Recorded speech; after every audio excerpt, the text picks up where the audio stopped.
Bonjour, on va se retrouver pour cette vidéo qui va parler des parcours d'un parcours d'un graphe.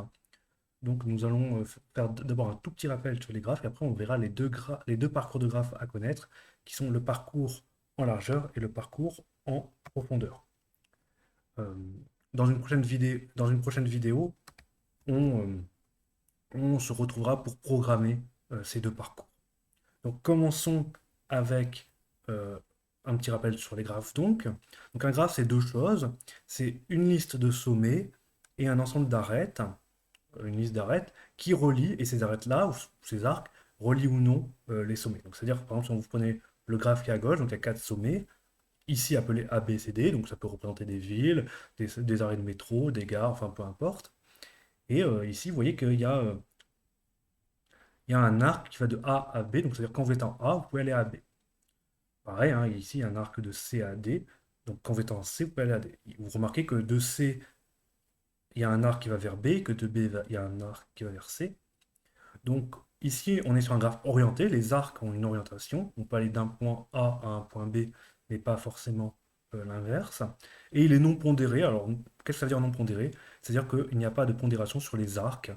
Euh, Cela parfois est utile quand on veut représenter le temps de transport entre deux villes ou le temps d'attente, ou le temps qu'il faut de trajet, ou le prix qu'il faut. Donc là, on peut mettre une pondération sur les arcs, mais ici, ça ne concerne- Donc ça, c'est ce qui est à gauche, c'est un arc orienté. À droite, vous avez un arc non orienté, donc c'est la même chose, sauf que vous pouvez aller de A vers C et de C vers A, parce qu'il y a une arête qui relie ces deux sommets.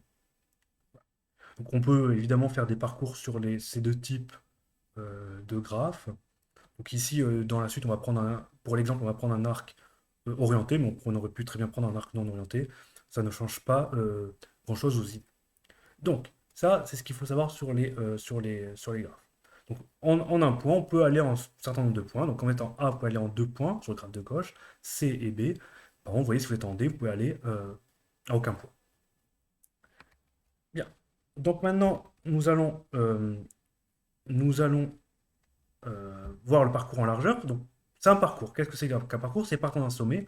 On veut parcourir tout le graphe, c'est-à-dire passer par tous les sommets.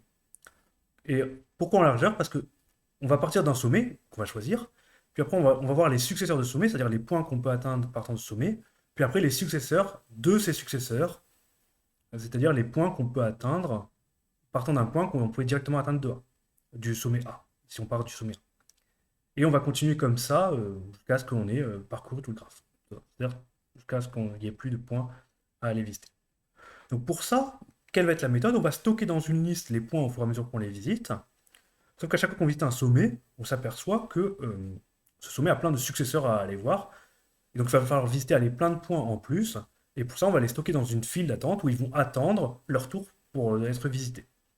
Donc regardons ça sur un exemple. Donc là, j'ai pris un graphe avec des sommets, donc ici A, B, C, E, H, F et G. Donc je décide de partir de A. Donc A, c'est là où je suis au départ.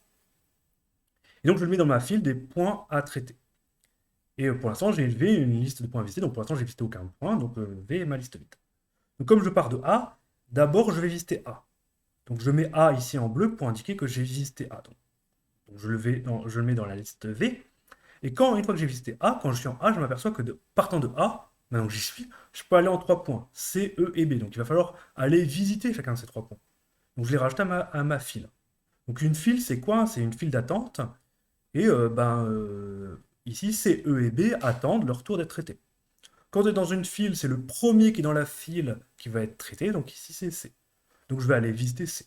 Donc quand je visite C, eh ben, je rajoute C à la liste des points visités. Mais quand je suis en C, je m'aperçois que je peux aller visiter trois sommets, H, G et E. Donc il va falloir que je rajoute ces points à la file des points à aller visiter. Alors vous pouvez vous rendre compte que E est déjà dans la liste, dans la file des points à aller visiter. Donc ça sert à rien que je rajoute, de toute façon il est déjà en train d'attendre son tour. Donc on ne va pas le mettre deux fois dans la liste d'attente. Par contre, on peut rajouter, dans la file d'attente, on peut rajouter H et G. Et donc là, on se retrouve avec une file E, B, H et G. Et je vais continuer comme ça. Quel est le premier point de la file à aller traiter? Bah, du coup, c'est E. Donc, je vais aller visiter E. Donc, je mets E en bleu et dans la liste des sommets à visiter. Quand je suis en E, je peux aller visiter que deux sommets, G et B. Sauf que G et B sont déjà dans la file. Donc ils sont déjà en train d'attendre, donc ça sert à rien que je rajoute, ils y sont déjà. Donc voilà, j'ai visité E. Ça ne m'a pas apporté de nouveaux points à aller traiter. Si maintenant je prends le point suivant qui est dans la file, donc B, donc je rajoute B et je vais aller visiter B. Donc je rajoute à ma liste V des points visités. Et quand je suis en B, je m'aperçois que je peux aller visiter le sommet F. Donc le sommet F, je le mets aussi dans la liste des points à traiter. Et je continue. Quel est le nouveau point à aller visiter maintenant? Bah, c'est H qui est dans la file, le premier point de la file, donc je vais aller visiter H. Donc je le rajoute dans ma liste V, je le mets en bleu. Et quand je suis en H, je peux aller que en G. Mais de toute façon, G est déjà dans la file. Donc ça sert à rien que je le rajoute, il est déjà. Donc ensuite, maintenant, quel point je vais aller visiter? Bah, c'est G. Donc je vais rajouter G dans ma liste des points visités. Et quand je suis en G, je m'aperçois que de toute façon, je peux aller visiter aucun point. Donc là, ça ne me rajoute aucun point dans la file. Mais par contre, j'ai visité G, donc G est en bleu. Puis enfin, quel point je peux aller visiter? Bah, de toute façon, il ne me reste plus que F dans la file, donc je vais aller visiter F. Quand je suis en F, je peux aller visiter que B et H. Mais de toute façon, B et H sont déjà visités, donc ça sert à rien de les rajouter. Et j'ai fini, vous voyez, la file est vide, donc j'ai plus aucun point à aller visiter, et tous mes points de ce graphe-là, en tout cas, ont été visités. Et si je regarde un petit peu, si je suis attentif à quels sont les points, dans quel ordre sont les éléments de ma liste, eh ben, j'ai d'abord A, bah, c'est mon sommet de départ, j'ai C, E et B, les sommets qui étaient directement des sommets directs de A, donc des successeurs de A. Et enfin, j'ai H, G et F, qui sont les successeurs des successeurs de A, donc que je suis allé visiter dans un second temps. Donc c'est pour ça que là j'ai mis A en vert, C, E et B en violet, et H, G et F en blanc, qui sont les points qui ont dû le plus attendre. Donc là c'est le parcours en largeur. Maintenant on va voir le parcours en profondeur. Donc quelle est la différence? Donc, tout d'abord, c'est la même chose. Partant d'un sommet, on veut parcourir tout le graphe, passer par tous les sommets. Mais cette fois-ci, on va prendre un successeur du sommet initial, puis après on va prendre un successeur du successeur, puis un successeur du successeur de ce successeur, etc. etc. Donc on va continuer comme ça, en essayant de s'éloigner du sommet initial. C'est pourquoi on appelle ça un parcours en profondeur, parce que on va essayer de s'éloigner le plus possible, d'aller le plus profondément possible dans le graphe, c'est-à-dire le point le plus éloigné du sommet initial. Pour ça, ça va être à peu près la même méthode. On va stocker dans une liste les points au fur et à mesure qu'on les visite. Et à chaque fois qu'on visite un sommet, ben, on aura plein de successeurs à les visiter ensuite. Mais cette fois-ci, on les met dans une pile. C'est-à-dire quand on les met dans une pile, ben, ça veut dire qu'on les met comme dans tout à l'heure, dans une liste. Sauf que dans une pile, les points que l'on traite, quand vous êtes dans une file d'attente, le premier élément, l'élément qui sera servi à un certain moment, c'est le premier élément. Et quand vous avez une pile d'assiettes, quelle est la première assiette que vous lavez? C'est celle qui est tout au-dessus de la pile. Bah, c'est la dernière qui a été rajoutée. Parce que la première qui a été rajoutée, elle est tout en dessous, et c'est pas elle que vous allez pouvoir traiter en premier. Mais ça va être après quasiment le même, donc ça va être le même principe. Donc, on recommence sur le même graphe, je pars de A, donc au départ dans ma pile, il n'y a que A, et pour l'instant j'ai visité aucun sommet, donc ma liste V est vide. Je vais visiter A, donc je vais A à ma liste des points visités, et quand je visite A, donc je mets A en bleu, j'ai 3 points C, E, B dans ma pile des points à traiter. Euh, donc ici, hein, il y a une petite erreur, c'est une pile dans le commentaire en bleu, c'est bien une pile. Donc C, E et B, les points de ma pile. Donc maintenant que ma pile c'est C, E et B, quand j'ai une pile, le point que je traite, c'est le dernier. Donc je vais ici rajouter, je vais traiter B. Donc je vais aller visiter B. Quand je visite B, je m'aperçois que je peux aller visiter trois sommets, A, G et F. Bon, mais A est déjà visité, ça ne m'intéresse pas d'y retourner. Donc j'ai G et F à aller traiter. Donc je les rajoute dans ma pile des points à traiter. Donc je rajoute F et G dans la pile. Maintenant que ma pile c'est C, E, F et G, il faut que je traite le dernier élément de la pile, donc ici c'est G. Donc je vais aller traiter G. Donc je vais aller visiter G. Donc je mets G en bleu et je le rajoute dans ma liste V des points à visiter. Donc j'ai enlevé G. G ici c'est un sommet qui n'a aucun successeur. Donc quand je suis en G, ça ne rajoute aucun élément à la pile. Donc ça ne me rajoute aucun sommet à traiter. Donc bah, voilà. Après, je vais traiter le point suivant de la pile, donc c'est le dernier élément, donc c'est toujours pareil, c'est F. Donc je vais aller traiter F. Donc je rajoute F à ma liste des points visités, donc je mets F en bleu. Quand je suis en F, je peux aller visiter deux sommets, B et H. Bon, mais B, de toute façon, j'en viens. Donc ça sert à rien que je rajoute. Par contre, je peux rajouter H à ma liste des points à traiter. Et je continue encore comme ça. Ici, maintenant, ma pile, c'est C, E et H, donc je vais traiter le dernier élément de la pile, donc ici, c'est H.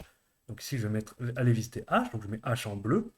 Quand je suis en H, je peux aller visiter que G, mais de toute façon, G est déjà dans la liste des sommets visités, donc ça sert à rien que je le rajoute. Donc, je mets H dans ma liste des sommets visités, et je les retire de la pile, et puis j'ai rien rajouté dans la pile. Puis ensuite, bah, du coup, je vais aller visiter E, c'est le dernier élément de ma pile.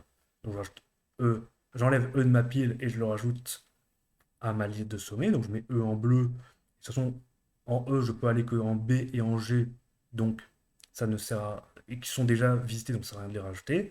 Là, il me reste plus que C dans ma pile. Bon, bah, je retire C de la pile, donc on dit qu'on dépile. Je rajoute à ma liste V, et voilà, ma pile est vide. Ça veut dire que j'ai fini. Et donc, à la fin, j'ai la liste des points visités, et j'ai l'ordre dans lequel j'ai visité. Donc, d'abord A, puis B, puis G, puis F, puis H, puis E, puis C. Donc, si je regarde un petit peu, donc là, c'est le même, mais j'ai un peu mis de la couleur. Donc, je pars de A, et partant de A, je prends un des successeurs de A, donc ici c'est B. Partant de B, je prends un des successeurs de B, bah ici il y en a deux, donc je prends G. Ensuite, G, il n'a pas de successeur, donc je retourne à l'autre successeur de B que j'avais, F. F, il a un successeur, donc H. Et une fois que j'ai fini, bah, j'ai fini un peu tous les points que je pouvais atteindre partant de B. Donc après, je vais retourner aux autres successeurs de A. Bah, ici, E. De toute façon, on n'a pas de successeur autre que des points déjà traités. Puis pareil, C, qui n'a pas d'autre successeur déjà traité. En tout cas, dans cet exemple-là. Donc voilà, donc c'est la fin de ce parcours en profondeur. Donc on se retrouvera dans une prochaine vidéo pour coder en Python ces deux parcours en largeur et en profondeur. Donc il s'agira de gérer cette liste, cette file et cette liste V. Donc file pour un parcours en profondeur et une pile pour un parcours en largeur. Et bah, il faudra voir comment on gère ça en Python. Donc ce sera pour une autre fois. Donc je vous remercie de votre attention et je vous dis donc à bientôt.